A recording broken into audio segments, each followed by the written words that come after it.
Welcome on in, my Ashwings. It's such a pleasure to see you all here today. We are, of course, due to sail the high seas and figure out what our own little Project Blue is going to be on the seas of Wraith. And we are first starting off with Gravy Bones. Now, I'm going to do it for all four characters who come out in the High Seas set. I'm going to make a deck for each of them in Project Blue and see exactly how they play around. But do be aware, this is my first iteration of the deck. This is my first time going to play it, as you see the gameplay later, so be kind whenever we're going through this. It's a new hero, new set, new things happening, but I effectively wanted to kind of go over the general game plan of the deck and explain a little bit about what Gravy Bones does in the Project Blue format. So Gravy Bones overall, if you don't know what his ability does, you can tap the hero and then destroy a gold you control to draw a card and then discard a card. Cards going into your graveyard is what is going to activate your engine, right? You have attack actions that care about watery grave cards that go to the graveyard. You then have Gravy Bones ability, which allows you to play watery grave cards from your graveyard if you have played something like a blue or, really a blue, when you've played a blue. Not to mention the fact that your weapon, Compass of Sunken Depths, allows you to look at the top card of your deck at any moment, so you can always see what's on top. So if you need to destroy the top card of your deck to activate any of these abilities, you can do so without having to worry about whether or not it's a miss or a hit. So also, of course, the first card with Watery Grave you play from your graveyard this turn does get Go Again. So you can play an ally, attack with that ally, or you can play with that ally or you can summon that ally and then summon another ally to finish off your turn to kind of try and overwhelm your opponent. But from what I can tell, just based on the initial way that I've kind of built the deck and how it kind of flows, is a lot of this is going to be send a whole bunch of stuff at your opponent until your graveyard is just filled with allies. And then the rest of your game can be play a blue, get an ally out, attack with ally, and continue to just destroy your opponent. That's kind of where I'm standing for this current build. We are running 1, 2, 3, 4, 5, 6, 7, 8, 9, 10, 11, 12 allies in the deck. Still not sure about that number, but I'm at least happy to know that in Project Blue we got access to Oyston. Oyston's a very, very powerful ally from the Armory deck specifically, and you can get the Marvel in the main set. But Oyston being able to be played in this format is really good because you're going to want more gold generation. Also, it is a very, head jab-esque ally to have. So very fun there. We do also get access to Paddle Fester, and then another card that's really notable in this deck is Loot the Hold. This is also only available in the Armory deck, but it's really good because obviously it says when the next pirate ally attack this turn when this hits a hero, they discard a card. If they do, create a gold token. So they have to discard a card when an ally hits a hero if you play this. So in theory, if you attack with something like a Rigor Mortis, or you try to come in with a breakpoint like Barnacle, and you're trying to make it hit, your opponent will then go ahead and have to discard a card, which also, in turn, is threatening cards from hand no matter what. Because even if you're trying to send something like a 4-power attack or a 6-power attack, and you play this, and you then send that damage out to your opponent's probably going to want to block with 2 cards or a card and piece of equipment, whatever it might be. And when that happens, that allows for you to still be ripping those resources from your opponent to try and kill your entire board. We, of course, are also playing cards like Portside Exchange, which allows us to put our allies into the grave from our hand and get a gold token. And even things like Murderous Rabble, where worst case scenario, it probably comes in for a 0-for-1 with Go Again, but it does get us a blue into the graveyard, which turns on Gravy Bones ability. So for the sideboard, though, we've got a Popper, Battalion Bark. I kind of like this card. Again, it's a 7-power Popper, 3-block, and theoretically, if you have this set up in your hand, you can send 9 in a 20 health format, which is kind of ridiculous. So keep that in mind. We've got Oasis Respite, unmovable for the more of those go tall builds. You're probably looking more like the Rangers and things like that. You're running stuff like unmovable.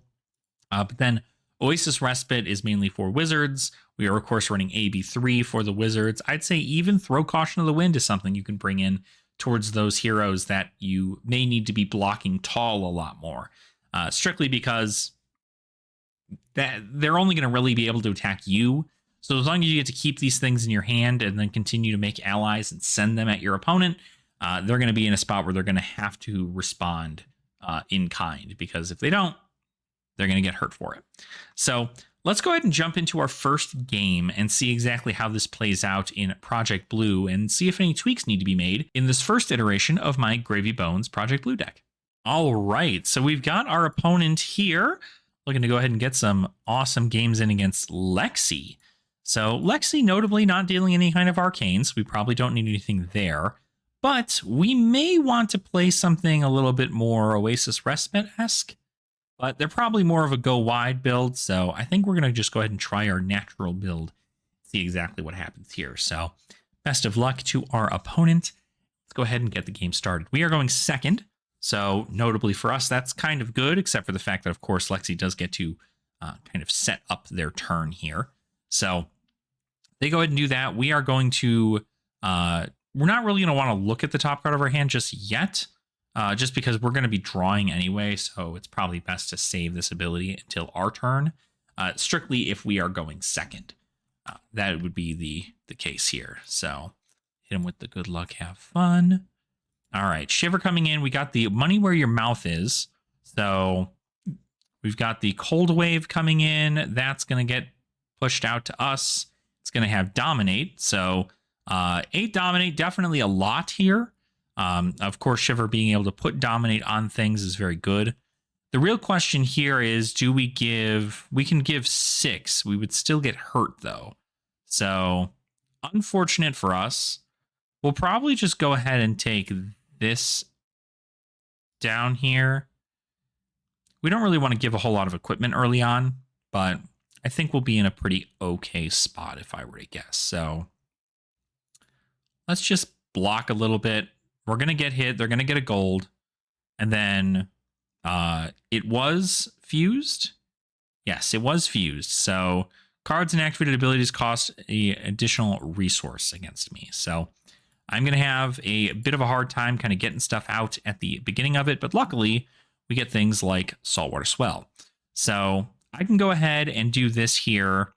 We're going to start with, let's see. Yeah, we'll do this. So we'll start here. I will look at the top card of my deck, though, first to see what we've got.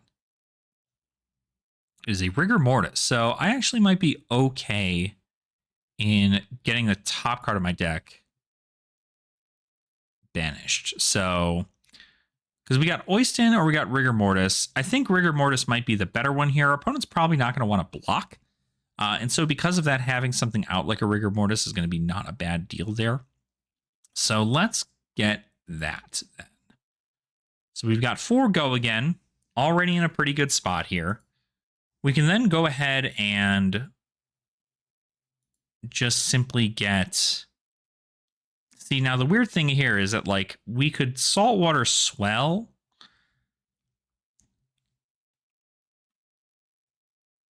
But I don't know. I mean, like, we're probably going to want to just Rigor Mortis instead. Oh, you know what? I need to get a Saltwater Swell. That's right. That's what I need to do. So I need to do it anyway. So the top of the card is a Pedal Faster. Okay, that's not bad.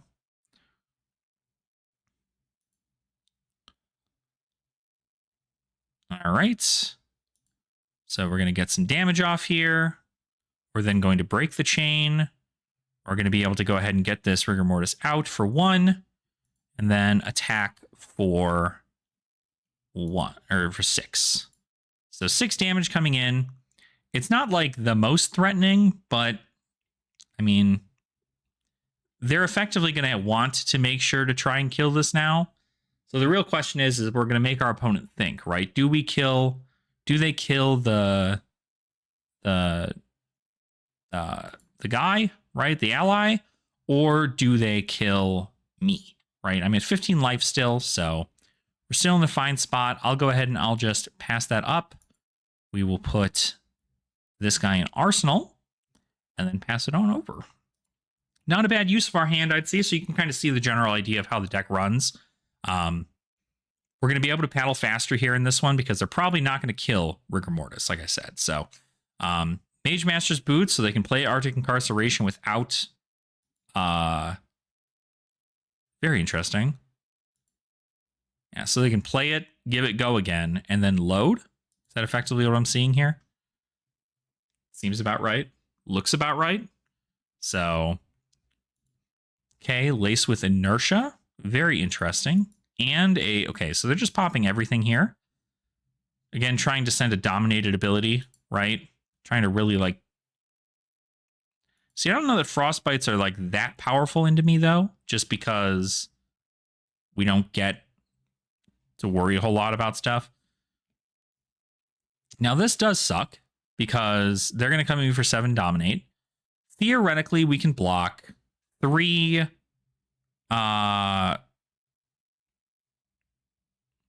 we can block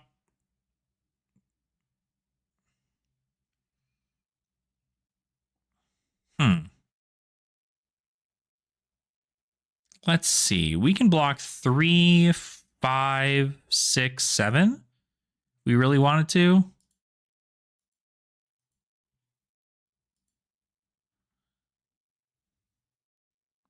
And then maybe we get... On that trigger, we can look at the top card of our deck, so we can see if we want to get a thing. I have to pitch a lot for this. Okay. That is kind of rough, actually. You know what? I'll cancel that, actually. I think we'll just get this into there. So we'll block 7.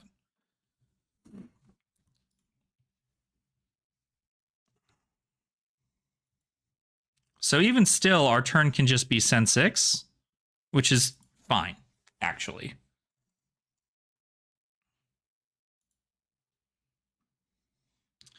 So as much as I'd like to play this, we can't really pay into 4 Frostbites, so I think we can just comfortably send 6 again.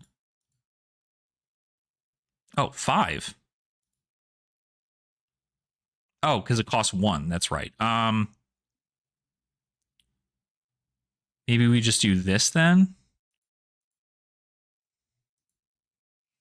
That's what we do.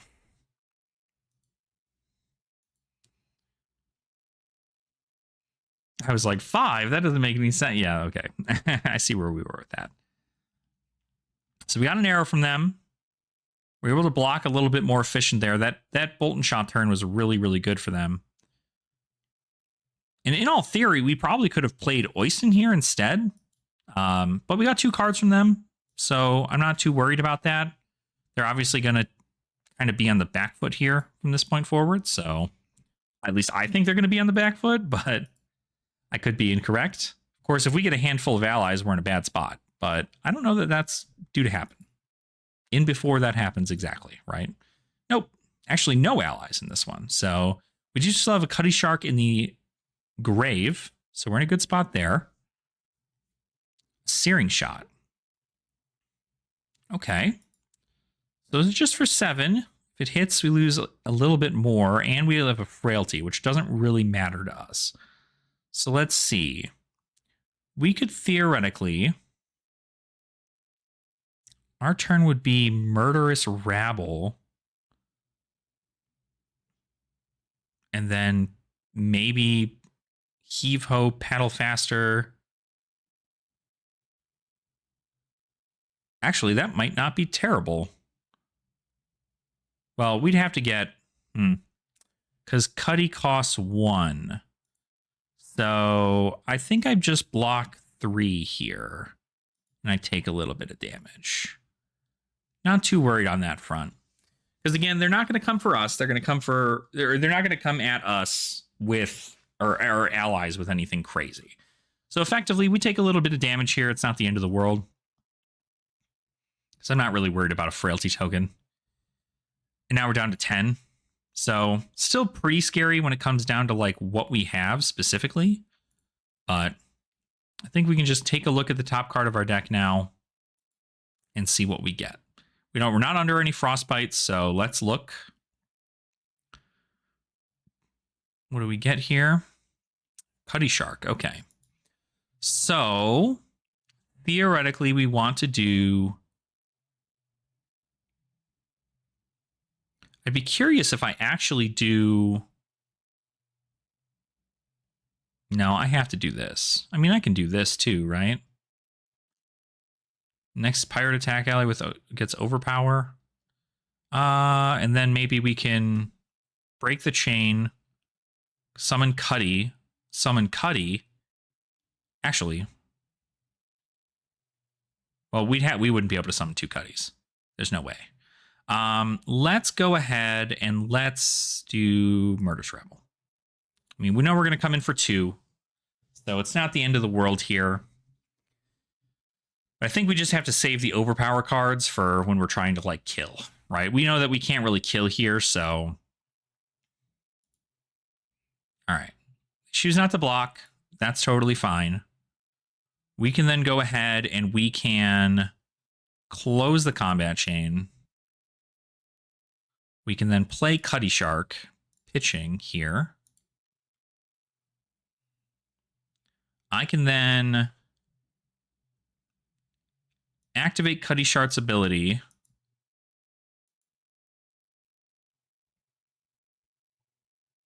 which notably does not tap him. I can play Paddle Faster, which I can tap Cuddy Shark for. Have this come in for 4 go again, which of course they're going to have to block a little bit more. It's odd because it almost feels really good. Because, like, theoretically now what I could do is I could just play Oyston, like, from my thing and just, like, kind of kill it here. But we're not obviously going to do that. We're going to instead attack with Rigor Mortis for 7. So we're getting them down to the point where they're definitely going to have to, like, really put together a good hand to kill me. And I don't know that they can do that. So got that there. We have a Loot the Hold. Okay, so Lexi gets the go again on their arrow. Play and Electrify. They're going to have to dominate something. Pop the gold. Pitch another card. They're just trying to find an arrow, it looks like. Oh, no, they had 2 float there. That's right. They have to pitch another card. A red. Put a Blizzard Bolt. Shiver.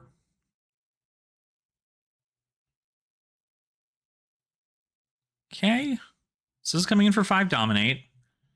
We don't really have a different way to go about doing this here. I think it might just be best that we do...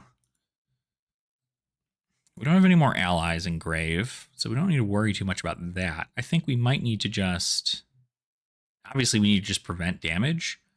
Create a Frostbite token under their control. That's fine, I think. I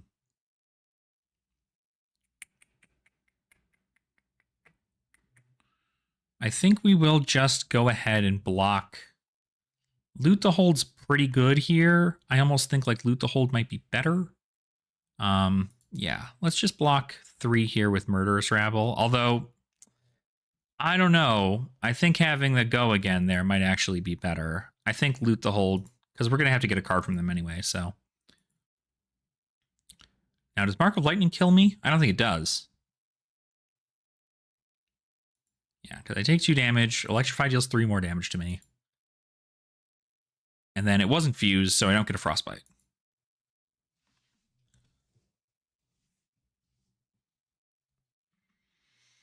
Okay, let's just look at the top card of our deck. It is a Heave Ho. Okay, so theoretically, we can just do the thing that gets us the ability to do that, but we don't have anything in here. There's nothing else left in here. So effectively, what we're going to do instead is we know this is going to come in for 3 now, so that's it feels good. So we're going to send this.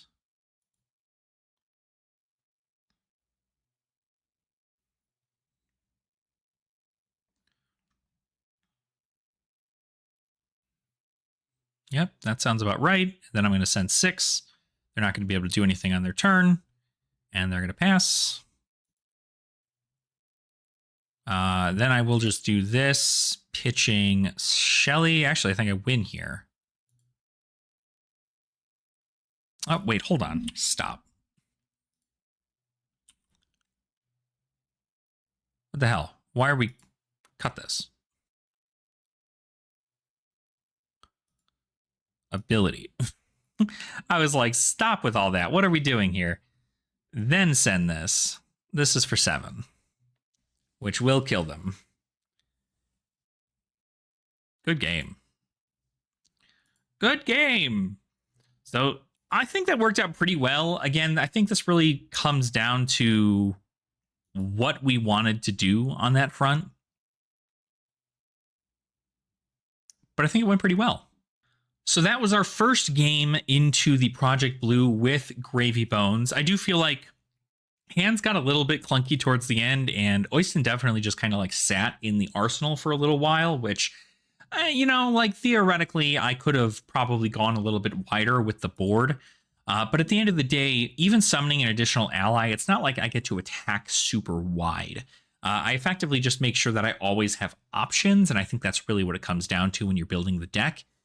But going against Ranger, I gotta say, probably the best thing that we could have gone against. Because Ranger normally, as notated by the Lexi, I mean, normally they're going ahead and they're coming in with this really large dominate attack to try and overwhelm your opponent and provide all these different ailments and, these different afflictions to prevent you from playing all this stuff. And even on the turn in which I had 4 frostbites, I was still able to swing 6, which is a lot comparatively. Like the fact that it took me so many cards, that hand would have been significantly different. But because it took that many cards, I had to use my whole hand. But in a deck with all blues, Frostbite Lexi definitely doesn't really do the trick. Not to mention the fact that, again, I think having that Blossom of Spring really cinched that, because I was able to get through that 4 Frostbite turn by simply just pitching the 4 cards I had in my hand, get that resource, and then attack with Rigor Mortis.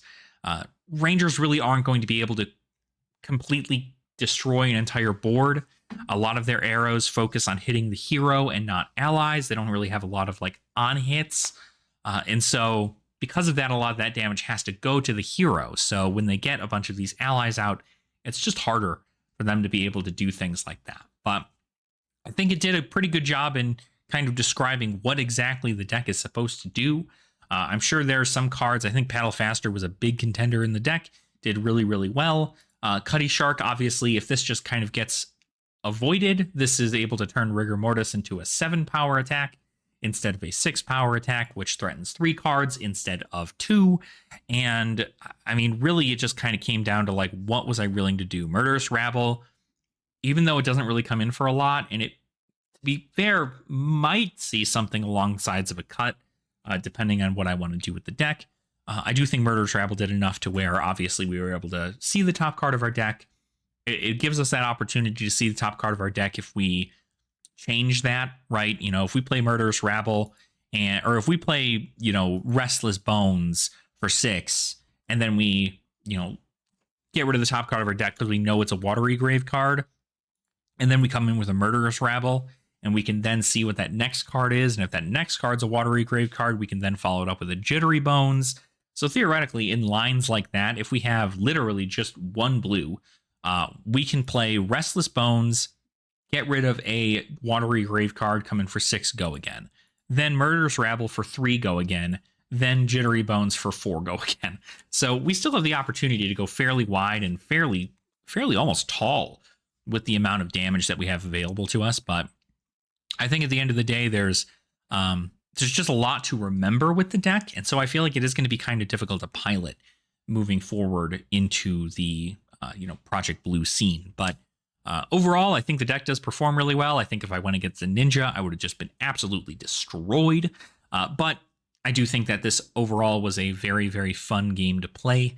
And it did a lot for me, kind of teaching me what Gravy Bones was meant to do and how they go about doing it. So thank you all so much for watching. I appreciate your support. If you guys enjoyed this Project Blue Gravy Bones video, please make sure to go ahead and like the video down below. Subscribe to the channel as well if you have not already. And then leave a comment letting me know what your favorite allies are in the Gravy Bones Project Blue deck.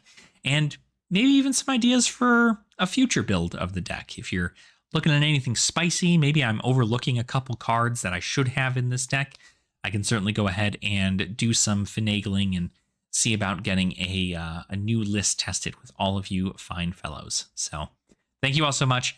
I appreciate your support and continue to have fun in the flesh and blood. And I will see all of you beautiful Ashwings in our next video.